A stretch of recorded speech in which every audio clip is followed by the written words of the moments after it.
अशोक जी, आज जो आज जो काम किया अमित शाह जी ने, वो उत्तर प्रदेश में भाजपा की लड़ाई को खत्म करने के लिए, थामने के लिए एक बड़ा स्टेप था। उन्होंने कहा कि 24 में अगर मोदी को पीएम बनाना है, तो योगी को 22 में सीएम बनाना है। 52% पिछड़ी जातियां वैसे ही नाराज चल रही थी, और आज इतना बड़ा खतरा ले लिया उन्होंने, क्योंकि गांव-गांव में ये था कि ये सरकार पंडितों की है, ठाकरों की है, बनियों की है। तो आज उसकी काट के लिए मुझे लगता है अमित शाह ने एक ट्रम्प कार्ड खेला। कई बार राम मंदिर, कई बार 370, योगी जी ने बार-बार राम मंदिर पे गोली चलने वाला, मतलब जाति को काटना है, जाति को रोकना है तो धर्म से रोको। कल एक छोटी सी खबर छपी अखबारों में और वो झलक दे गई।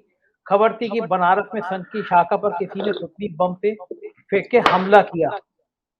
अगले 3 महीनों में अगर उत्तर प्रदेश के अलग-अलग जिलों में सांप्रदायिक ध्रुवीकरण की ऐसी घटनाएँ होंगी, तो जिसकी मुझे पूरी आशंका लग रही है आज के भाषणों में, क्योंकि जातियों को एक ही बात से रोका जाता है कि उनको धर्म की चाशनी पिला दो, धर्म की अफ़ीम खिला दो। अशोक जी, उम्मीद थी आपको कि अमित शाह आके इस तरह ऐलान कर देंगे, उन योगी को वो सीएम बनाने की घोषणा कर देंगे जिन सीएम योगी से उनकी खटपट की खबरें पिछले 1 साल से चल रही हैं। अमित शाह का फोटो पोस्टर से, ट्विटर अकाउंट से योगी सरकार ने हटवा दिया। लेकिन आज वही अमित शाह योगी को मुख्यमंत्री बनाने का ऐलान कर रहे हैं। इसके 2 मतलब निकाले जा रहे हैं राजनीति में। पहला ये कि एक सर्वे के बारे में बात की जा रही है, जिसमें ये समझ में आ रहा था कि बीजेपी शायद सरकार ना बना पाए, तो ठीक रहा, योगी भी छोड़ दो। दूसरा, जाति अगर बढ़ रही है तो उनको धर्म से रोक दो। क्या लग रहा है अशोक जी, इन दोनों बातों में से क्या? देखिए, दीपक भाई ने बहुत सारी बातें की, लेकिन दीपक भाई ने अपने ही बातों में अपनी ही बातों का निराकरण भी बता दिया। जब उन्होंने तड़ीपार बोला कि तड़ीपार है, तड़ीपार रहेगा, तो जब तड़ीपार कोई देश का गृह मंत्री बन जाता है, तो उससे अपेक्षा नहीं की जा सकती कि पिछले जितने इतिहास में गृह मंत्री हो गए हैं, उसके गरिमा के हिसाब से वो काम करेंगे। आप जिस कंपनी में हो, जो आपका नेचर है, ऐसे ही लोग आप साथ में रखोगे। बाहुबली की परिभाषा क्या हो सकती है? जो मुसलमान है वो बाहुबली है, जो हिंदू है वो हिंदू धर्म का ध्वज रक्षक है। ये परिभाषा बड़ी क्लियर है। मर्डर केसेस ये कोई मायने नहीं रखते। बलात्कार का केस हो, मर्डर का केस हो, और आप यदि भारतीय जनता पार्टी के नेता हो, तो आप मंत्री बनने के लायक हो और आप मंत्री बन सकते हो। और आपके ऊपर यदि जघन्य अपराधों के केसेस है, तो फिर आप गृह मंत्रालय में भी जा सकते हो। ये एक नई 2014 के बाद नई गढ़ी हुई पार्टी है। हमारा प्रॉब्लम यह है कि हम वही अडवाणी जी, अटल जी, कुशाभाऊ ठाकरे, इन लोगों की जो विरासत थी भारतीय जनता पार्टी की, इसको देख रहे हैं। लेकिन हमको वर्तमान में जीना है। मैं पहले दिन से मुझे कभी कतई मैं नहीं लग रहा था कि योगी को ये मना करेंगे। योगी इनकी मजबूरी है, शेर की सवारी है। योगी को डिक्लेयर नहीं करेंगे तो क्या करेंगे? क्या ऑप्शन है इनके पास? योगी दूसरे जैसा तो नहीं जिसको नकेल डाल के आप नचाओ, जैसा नचाना चाहते हो वैसा, भालू जैसा। योगी इनको नचा रहे हैं, ये इनको समझ में आ रहा है। दूसरी बात जो है, ये जो रिपोर्ट की बात है, सर्वे की रिपोर्ट, ये इंटेलिजेंस की भी रिपोर्ट है, जो हम लोग भी, आप भी लोग घूम रहे हो, दीपक भाई भी लगातार उत्तर प्रदेश पे टैप रखते हैं। क्या हम ये समझ नहीं रहे हैं कि भारतीय जनता पार्टी के लिए दिन ब दिन मुश्किलें बढ़ती जा रही है और एक एक दिन एक एक चीज की कमी हो रही है। श्रवण जी ने एक बात कही कि 100 लोगों के टिकट कटेंगे, लेकिन ये गुजरात नहीं है कि आप पूरी कैबिनेट बदल दो और लोग चुप रहेंगे। ये उत्तर प्रदेश है भाई साहब। या जिसको टिकट नहीं मिलेगा वो बाएं ऊपर करके रास्ते पे आएगा। तो ये जो उधर वाला खेल है, जब इधर खेलोगे तो ये खेल तकलीफ देगा। ऐसे में ये सरकार वापस आना बहुत मुश्किल है। बंगाल के बाद एक संगठन ने निर्णय यह भी लिया था कि आने वाले 5 राज्यों के चुनाव में मोदी के चेहरे पे नहीं रखा जाएगा। ये इसलिए नहीं कहा गया था कि 5 राज्यों में जहां जहां बीजेपी राज्य कर रही है, वहां बहुत बड़ा राम राज्य चल रहा है। वो इसलिए कर रहे थे क्योंकि बंगाल में जो मोदी का ब्रांड डैमेज हो गया, 2024 तक ये ब्रांड पूरी तरह से समाप्त नहीं हो जाए। अब उसको डेंटिंग पेंटिंग को भी टाइम चाहिए।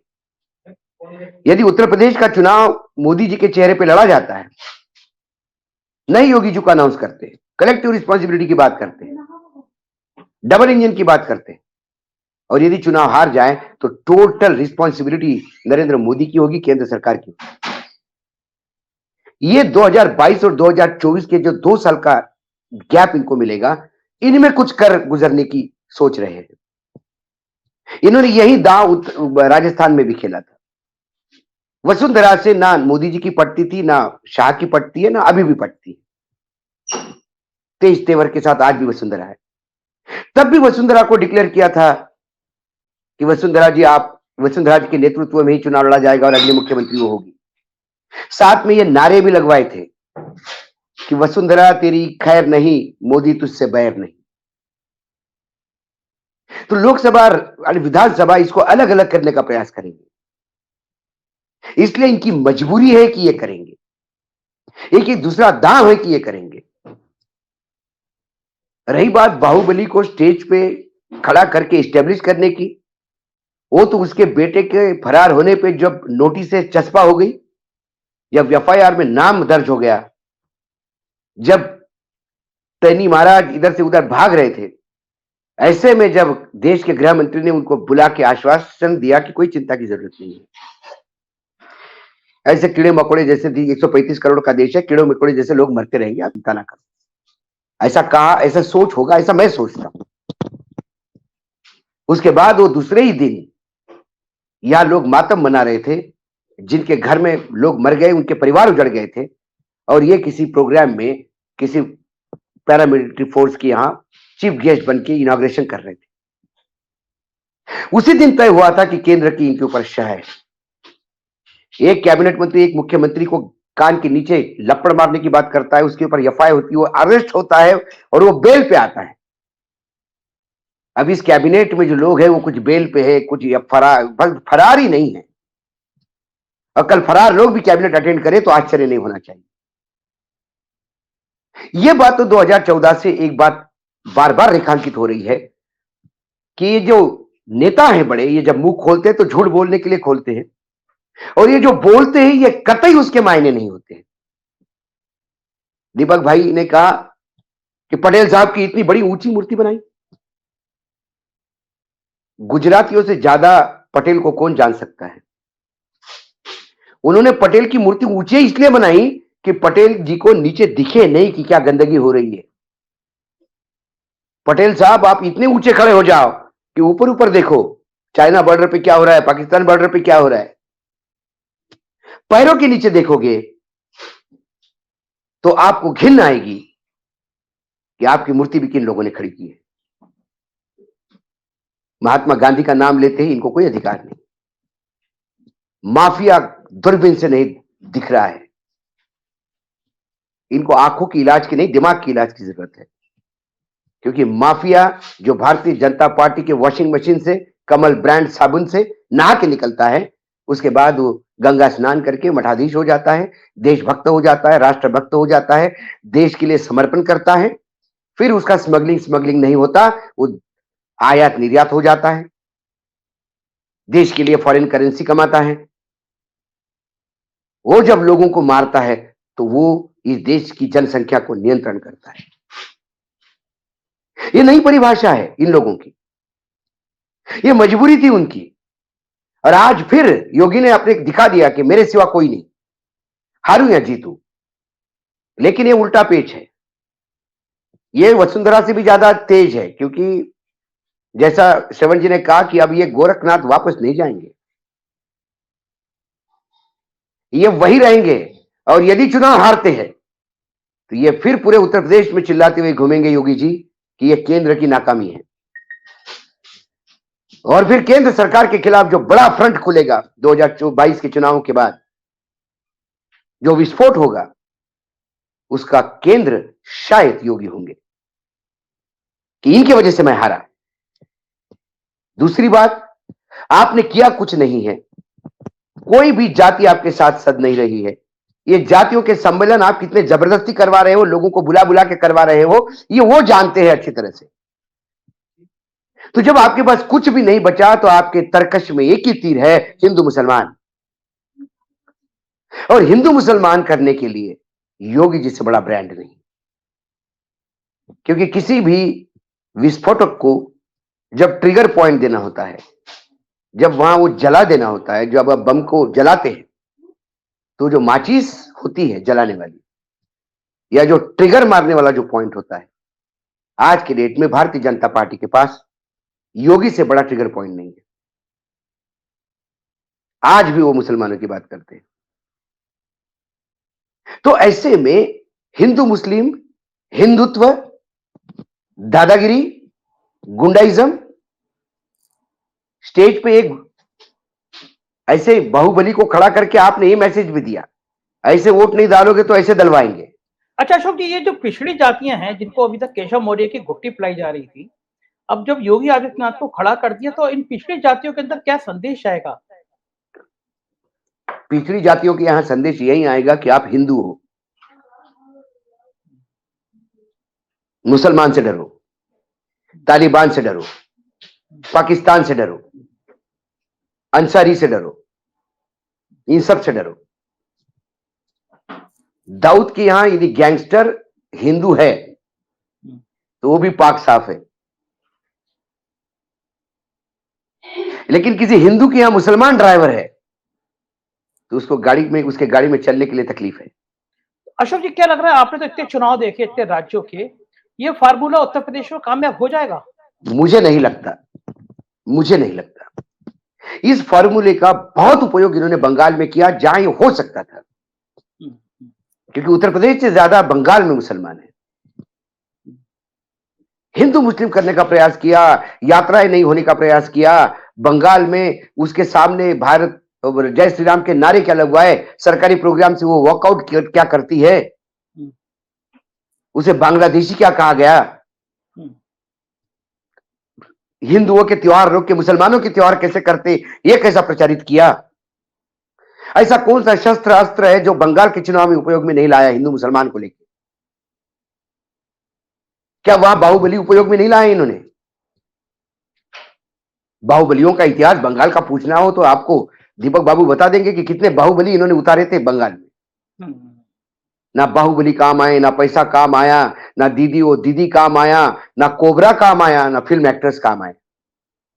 अच्छा, ये बार बार जो राम मंदिर का नाम लिया जा रहा है कि राम मंदिर इतना भव्य बना दिया, राम मंदिर का मुद्दा क्या अब भी उतना असर करेगा गांव गांव में? कोई नहीं है।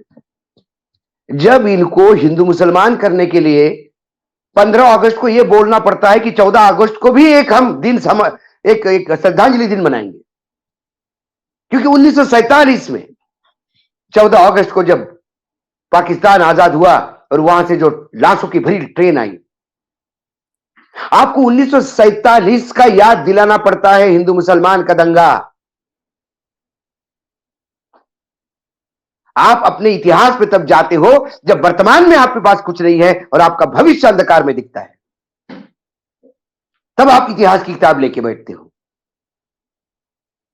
जब मैं मालूम है मुझे कि मेरे से ज्यादा भ्रष्ट आदमी कोई नहीं है, सभी दृष्टि से जब मैं भ्रष्ट हूं और मेरा भविष्य अंधकार में है, तब मैं मराठा होने की बात करूंगा, छत्रपति शिवाजी का नाम बार बार लूंगा। मैं बताऊंगा कि पानीपत की लड़ाई में गोविंद पंत वानखड़े, पूरा वानखड़े परिवार नष्ट हो गया। ये बार बार बताऊंगा। मुझे क्यों जरूरत पड़ती है मेरे इतिहास की? क्योंकि वर्तमान मेरा खत्म है, भविष्य मेरा अंधकार में। यही कारण है। बार बार बताना पड़ता है उनको कि मुलायम सिंह ने गोलियां चलाई। बार बार बताना पड़ता है कि सिख हत्याकांड में कांग्रेसियों ने सिखों को मारा है। ये समझ नहीं आ रहे हैं कि ये हत्याकांड बोलने के बाद भी पंजाब में लगातार कांग्रेस जीतती है, सत्ता में आती है, बीजेपी वहां कहीं नहीं है। दिल्ली में इतना होने के बाद भी दिल्ली के सरदारों ने, जो सबसे ज्यादा पीड़ित थे, कानपुर के सरदार जो पीड़ित थे, इनको साथ देने को तैयार थे। ये पुरानी कब तक गाथा गाएंगे?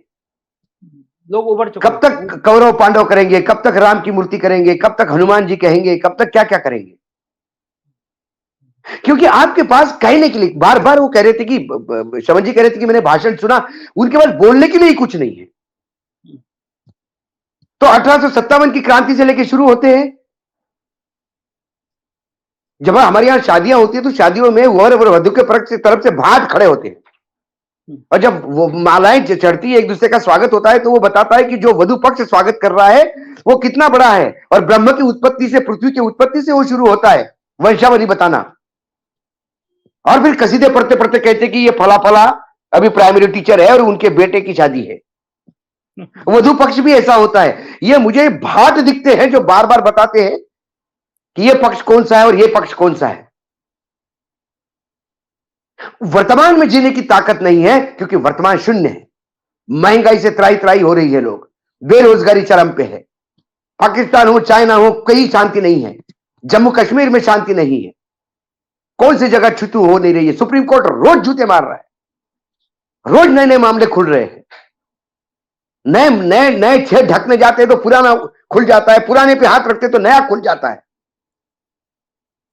बिल्कुल ठीक कह रहे हैं। चाहे गोधरा का दंगा हो, चाहे पेगासस हो, चाहे राफेल हो, सब सुप्रीम कोर्ट में खुल रहे हैं। जवाब क्या देंगे? तो कोई प्रॉब्लम नहीं है, ये ऐसे ही बोलते रहेंगे, ऐसे ही पुरानी बातें बार बार याद दिलाते रहेंगे।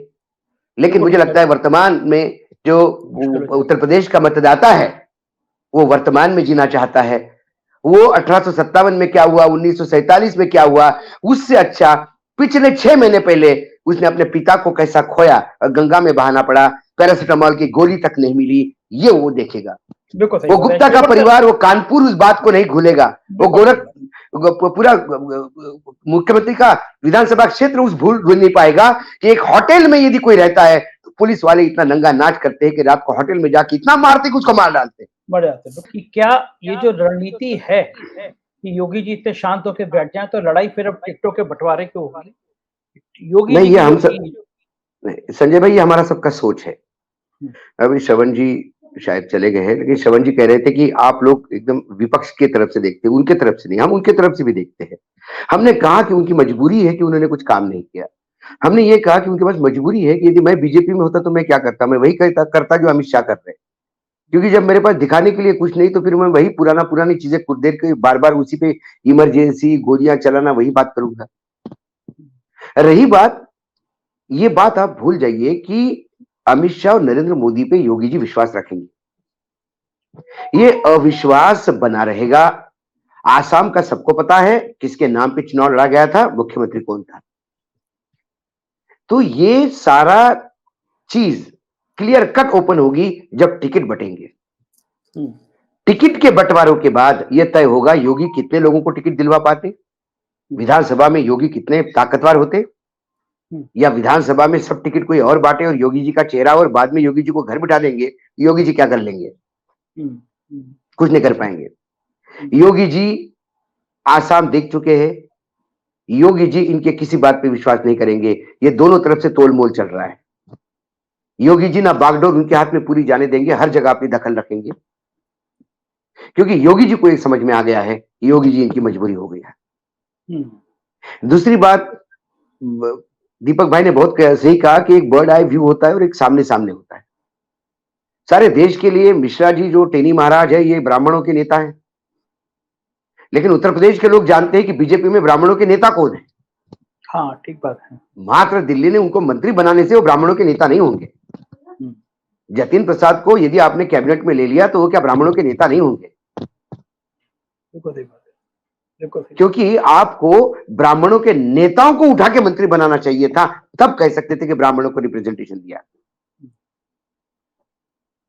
सवाल ये है, तो ये इनकी सोच है। दूसरी बात, ये दोनों लोग जैसा गुजरात चला रहे थे वैसा ये भारत चलाने का प्रयास करते हैं। यही कारण है कि हर जगह मात खा रहे हैं। मध्य प्रदेश, राजस्थान, छत्तीसगढ़, महाराष्ट्र, कर्नाटक, गोवा, बिहार में कैसा चुनाव जीते, अगली बार 300 पार 200 पार, ये नारे जाते कहां हैं? बंगाल, आसाम में भी जब आया तो वोट परसेंटेज कम हो गया, क्योंकि जो फॉर्मूले आप गुजरात में लगा रहे हो वो आप यूपी दिल्ली में नहीं लगा सकते। दिल्ली में तो सुपड़ा साफ हो गया।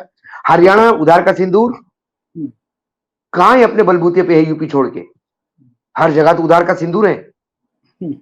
तो ये क्यों नहीं वो रिपीट कर पाए जो उन्होंने वहां पे किया? वो इसलिए नहीं कर पा रहे कि जो गुजरात का फॉर्मूला है वो गुजरात में ही ठीक हो सकता है।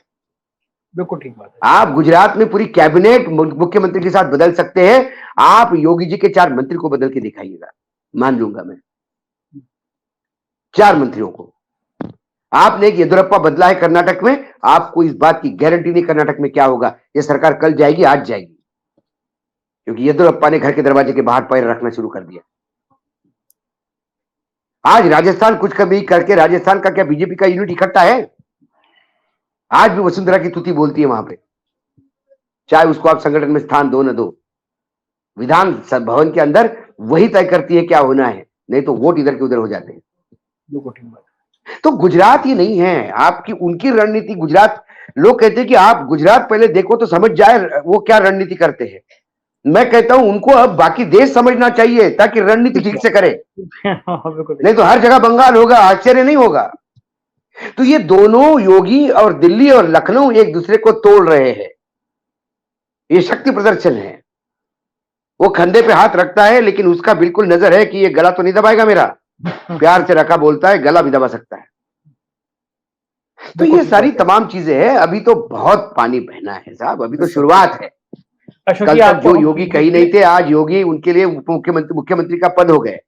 जो योगी बिल्कुल, जिस योगी की कोई औकात नहीं थी, उनके लिए किसी को भी भेज के दिल्ली से बोलते थे इसको मंत्री बनाओ, वो योगी आप इसलिए रिस्पॉन्सिबल हो गया कि योगी मुख्यमंत्री बनेंगे तो नरेंद्र मोदी प्राइम मिनिस्टर बनेंगे।